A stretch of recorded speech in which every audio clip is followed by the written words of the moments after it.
Yeah. Hi there.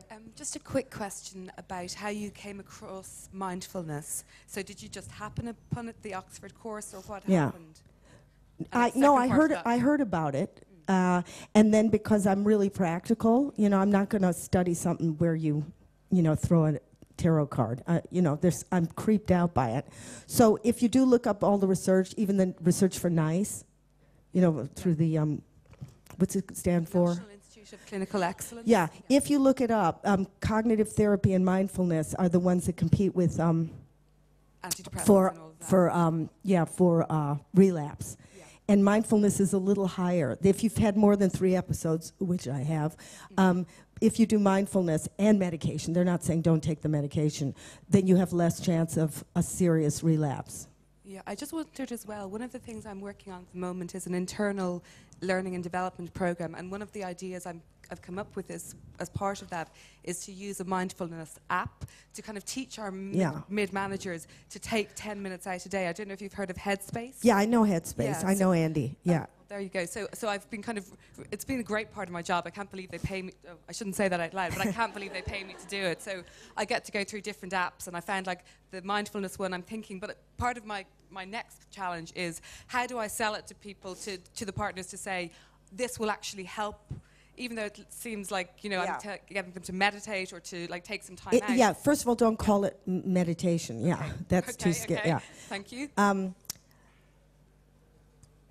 When my book comes out, because I really have tried not to use that M word, but what you're really doing, also I like to explain it through neuroscience, because that, for men especially, makes them feel, oh good, there's some grounding in this, is that you don't have to do 10 minutes, because people say, why? So, this is a whole nother lecture thing. As soon as you pause, like if you're walking and you pause and you realize what state you're in, which is I want to kill somebody or I feel like a victim, and you're about to go in a meeting, just by taking that snapshot of what state you're in, it's like if you walk like this and realize you do, don't push your shoulders down.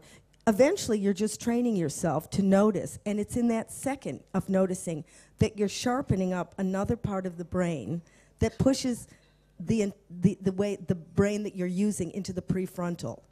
That's whenever you're aware. The second you're in that part of your brain, you have a little bit of a gap to make a decision. Otherwise, you're just, it's just too much of a quick trigger.